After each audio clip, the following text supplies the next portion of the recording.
Hi, this is Lady Lex UK, and this is an addendum to my Tag Gadget video. The first experiment was supposed to show you usage of the tag with the trigger zone and follower. I did many takes of this particular experiment because things would go wrong. I fluff my words, sneeze, that sort of thing. The final cut that went into the video, I did not notice. I left out a very vital step, and I do apologise. People were trying to tell me, you didn't cover the follower gadget, and I'm like, well, yes, I did. It was in the first experiment, and no, it wasn't, because I left a step out. So let's do it again. I do apologise. I'm not infallible. Right, okay, so we have tags. I've created a path. This happens to be circular. It can be any shape you want, and the tags can be just spread about so that you can crisscross around. It doesn't have to be a loop in any way. You can put these tags wherever you like, whatever is suitable for you. These tags are all named path, and I've just placed them around like so. Each of them has an output. That output is then wired into a node here. This node is then wired into a selector, and it's wired into the move to next output. The selector, each of these outputs is linked to the power of one of these tags. So the most you can have in your path is 10.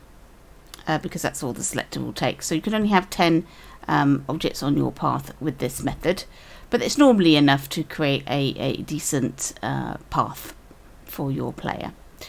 So what is going to happen here is, in our player I've got a trigger zone.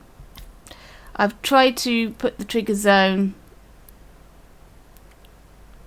so it's not too big so that it will detect our path. So it's detecting the tag path, and what will happen is, once this player has detected that path is going to send a message to the node to change the selector. So what will happen is, this one will be active, and because it is the A output, and that is the default start. So this will be active, and then as soon as the player walks towards the tag, the detect zone will activate its output, which will change this to the next tag. So it will turn this one on. When you find this one, it will turn this one on. When it finds this one, it will turn that one on. That's how that works. But how do you get to the first path in the first place? There we go. We need to be following the path, and this is the thing that I missed out, and it's vital that it won't work without. So you click on, so this is normally grayed out like that. You click on follow, you add a path to your tag to follow. I've got this down to an inner radius of 0.5 meters, so it follow quite close up to the tag, and that's it. And now he's going to follow the tags.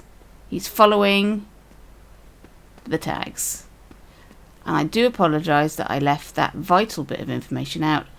So if you tried to make it, it wouldn't have worked for you. I am so sorry.